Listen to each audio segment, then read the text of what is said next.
advancement of the treatment of various diseases, there is an increase in the population which is immunocompromised. Now we have more patients who are being given chemotherapy. There are more patients who are being transplanted. So there is a rise of this population which is called immunocompromised because they receive immunosuppressive drugs. And because of all this, few of this population becomes prone to infections of various kinds. And I think pulmonary infection is one of the commonest infection these patients suffer from. So we have Dr. Bansal, who is the senior consultant in respiratory medicine and critical care at Indraprastha Apollo Hospital. So Dr. Bansal, so what are the challenges in diagnosing infection in an immunocompromised host? I think it is really challenging for various reasons. I think one of the commonest reasons is that these patients are very prone to infection, especially multiple infections. So you may diagnose one, the patient may still not get better because he has another 2 infections which you did not diagnose. So you mean to say they have multiple infections? Absolutely. So that's number one. Number two, sometimes when you feel it is infection, it may not actually be infection, it may be a non-infectious problem which you have not been able to diagnose. The fever could have been because of a hemorrhagic syndrome or a disorder or BOOP which you thought was infection but it was not infection. So what are the common non-infectious lesions you see in these? One you said BOOP or hemorrhage. One of the commonest thing is probably pulmonary edema in such patients because all these patients are sick, they may have cardiac disorders, they may be in uremia, they may have hypoalbuminemia, so they tend to go into pulmonary edema very quickly and they tend to have these multiple shadows which are misinterpreted as infection. So that's one. Pulmonary alveolar hemorrhage is another one, BOOP is another one. Then extension of the disease per se, like lymphoma.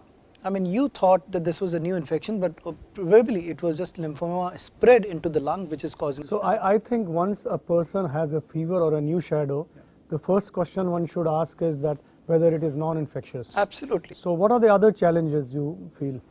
Well, I think the biggest challenge is to really think that there is some problem going on because these patients are immunosuppressed.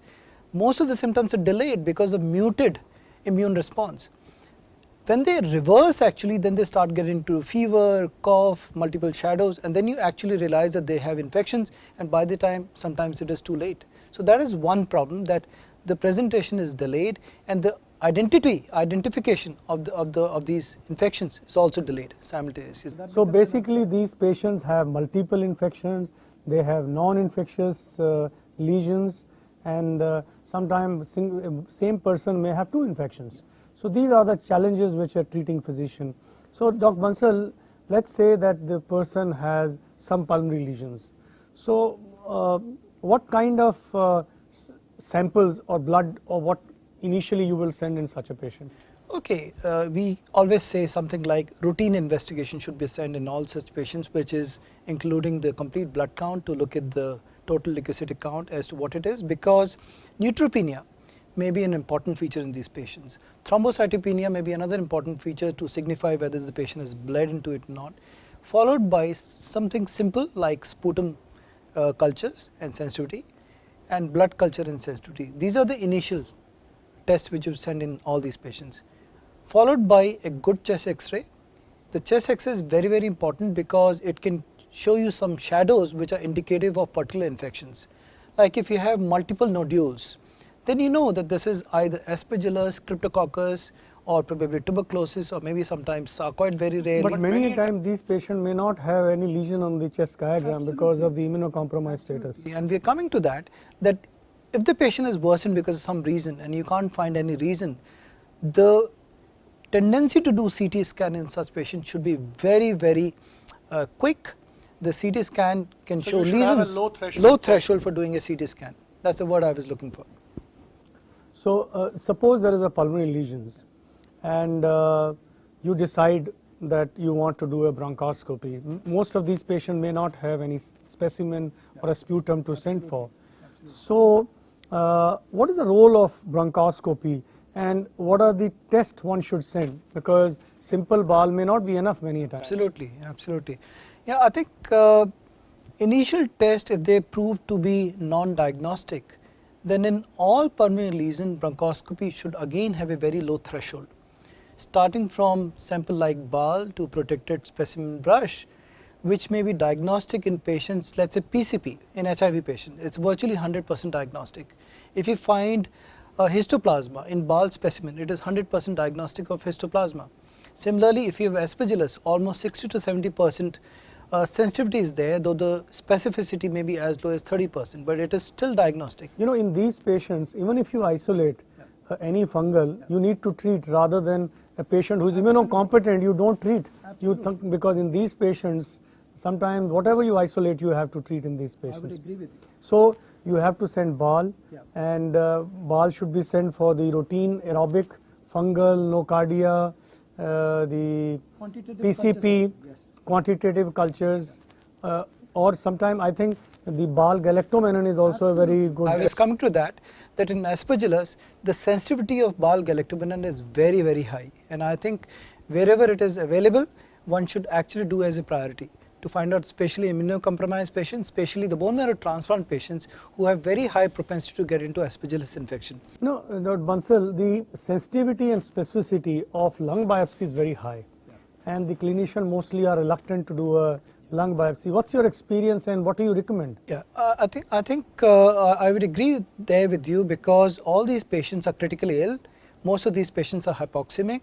They have multiple comorbidities like coagulopathies, and there is a risk, significant risk of worsening in such patients because of pneumothorax or bleeding. So the clinician would be, reluctant to do all these procedures. But I've had patients where PCP was suspected, it was not seen on the BAL, and it was only the transbronchial lung biopsy which was able to prove the diagnosis, especially if you want to look at invasiveness, especially for Aspergillus. If you don't have PCP. or PCP for that matter, if you don't have a biopsy, then you cannot prove a diagnosis. If the condition of the patient permits, I think one should, in experienced hand, although the morbidity with this test could be high if you are inexperienced, but if you are an experienced operator, one should take a biopsy, and biopsy should be sent not only for histopathology, it should be sent for culture, microbiology test. Dr.